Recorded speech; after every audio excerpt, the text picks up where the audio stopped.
Si alguna vez te ha tocado cambiar las cuerdas en una guitarra, te vas a dar cuenta de algo. Y es que las cuerdas nuevas tienen mucha dificultad para mantener el tono. Por lo general, necesitan un tiempo para ajustarse a la tensión correcta y requiere que se aprieten con frecuencia para igualar el tono del diapasón. Es necesario tocar la nueva cuerda a menudo hasta que llegue a ajustarse al tono correcto. Después de un par de meses de tocar regularmente, solo se necesitan hacer ajustes menores cada día para lograr que la cuerda esté en tono. Escuchar, afinar y ajustar las cuerdas siempre es el primer paso antes de poder tocar una sola nota. Esto no debe olvidarse si queremos tener una melodía hermosa. De manera similar, antes de poner nuestra fe en Cristo, éramos como instrumentos desafinados y sin esperanzas, incapaces de estar sincronizados con el Dios del universo. Como señala la Biblia en Romanos 3:23, por cuanto todos pecaron y están destituidos de la gloria de Dios. El pecado nos separó de Dios hasta que Jesucristo nos salvó mediante su muerte, sepultura y resurrección. Tan pronto como recibimos el don de la gracia, tenemos la plenitud del Espíritu Santo, quien, como el diapasón perfecto, revela aspectos de nuestra vida que necesitamos cambiar y nos da el poder para estar más en sintonía, más a tono con Dios. Con el paso del tiempo, a medida que experimentamos más y más de Dios, llegamos a ser más semejantes a Jesús. Es posible que necesitemos ajustes más pequeños. Sin embargo, siempre vamos a necesitar estar en armonía con el tono perfecto del Espíritu. Por medio de las Escrituras y más plenamente en la vida de Jesús, obtenemos un cuadro exacto de lo que significa vivir una vida perfectamente entonada con Dios. Sin embargo, somos por completo incapaces de hacer esto por nuestra cuenta. Damos gracias a Dios porque Él nos mandó a Jesús para que fuera un modelo para nosotros y luego envió a los creyentes el regalo del Espíritu Santo para que nos ayudara a convertirnos en la persona que Él creó. Es el Espíritu Santo el que obra y por medio de nosotros para hacernos más semejantes a Jesús. Como discípulos de Jesús podemos acoger la realidad de que el Espíritu Santo mora en nosotros y nos transforma y nos da poder para vivir entonados con nuestro Creador. La semana pasada visitamos la última parte del capítulo 2 del libro de Hechos para descubrir cómo la iglesia primitiva interactuaba como un colectivo bíblico.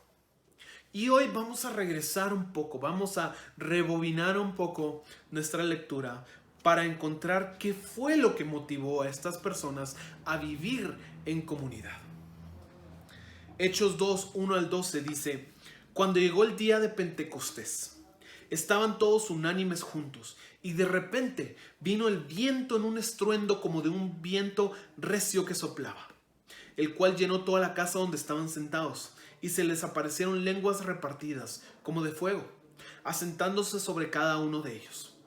Y fueron todos llenos del Espíritu Santo, y comenzaron a hablar en otras lenguas, según el Espíritu les daba que hablasen.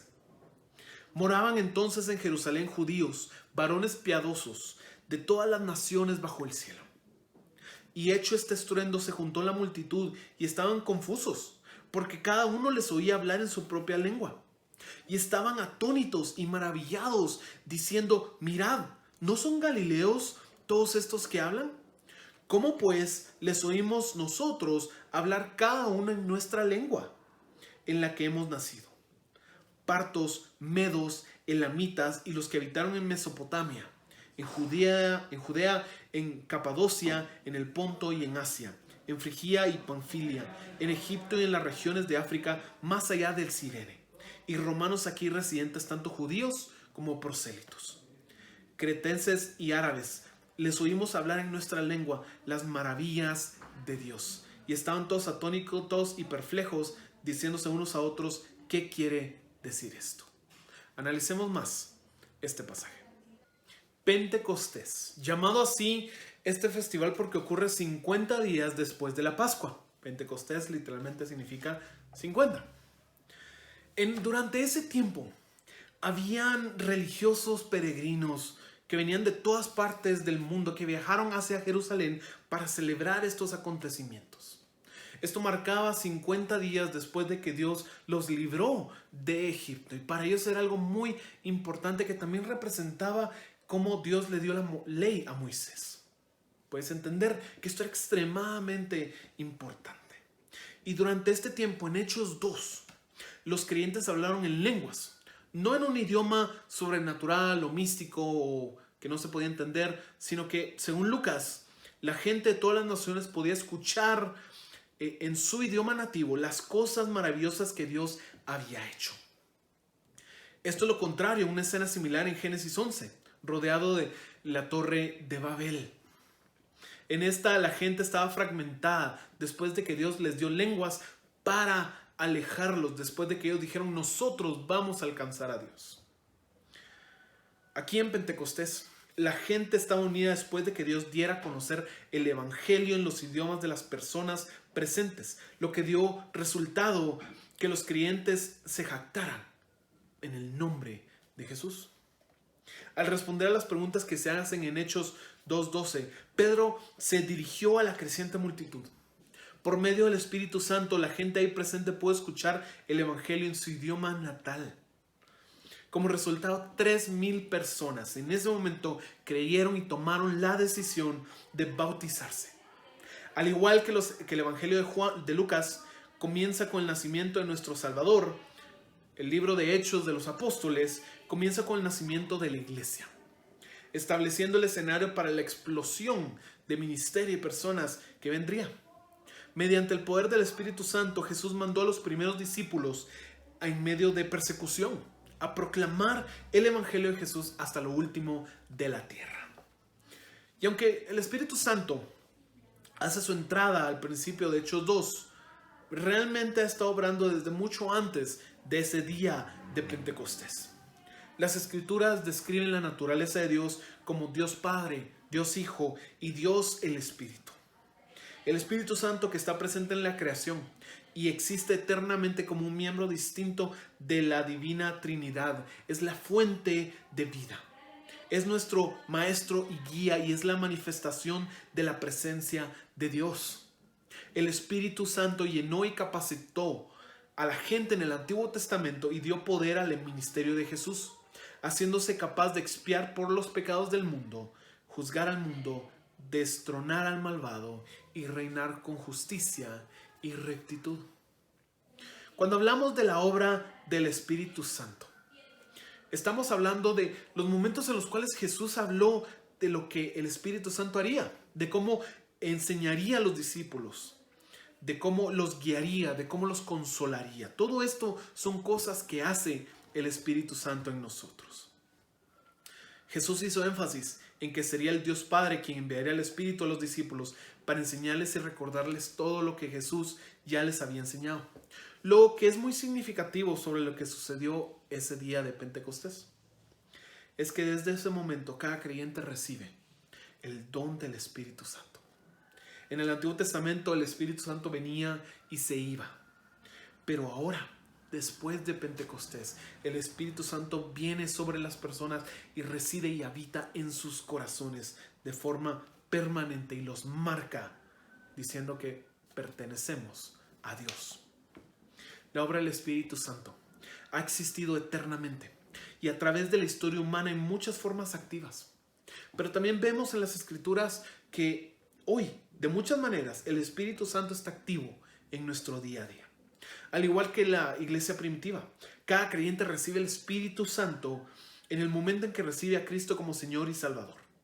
El Espíritu Santo nos conoce en nuestras debilidades, intercede por nosotros en oración, nos ayuda a entender la palabra de Dios, nos compromete a adorar en grupo, nos consuela durante situaciones de crisis, revela el propósito de Jesús para nosotros, nos recuerda nuestra identidad en Cristo, nos convence de nuestros pecados y nos apoya para presentarle el Evangelio a otras personas que viven sin Cristo. El Espíritu Santo también da a cada miembro del cuerpo dones espirituales para edificar y dar poder a la iglesia. Aquí hay una pregunta. ¿Qué distingue a un cristiano de alguien que no es creyente? ¿Cuál es la diferencia? Algunos dirían que es su forma de actuar. Creo que un creyente pues no fuma, no toma. Para otros sería algo de carácter. Que un creyente no es deshonesto o irresponsable. Para algunos tal vez es algo más abstracto, como la fe o el amor de Dios en sus vidas. Pero en realidad hay muchas cosas. Y hay una en específico que es muy muy importante, que llamamos la presencia de Dios. Ese es el concepto clave para esta semana.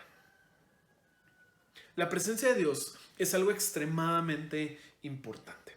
Para Moisés, ese era el factor que los diferenciaba del resto del mundo. En Éxodo 33, 15 y 16 dice: entonces Moisés le dijo: si tu presencia no va con nosotros, no nos hagas salir de aquí. Pues en qué se conocerá que he hallado gracia ante tus ojos, yo y tu pueblo. ¿No es acaso que tú vayas con nosotros para que nosotros, yo y tu pueblo, nos distingamos de todos los demás pueblos que están sobre la superficie de la tierra? En otras versiones dice: ¿no nos distingue tu presencia con nosotros? Y es que la presencia de Dios es crítica para nuestra vida como creyentes. ¿Pero qué es realmente?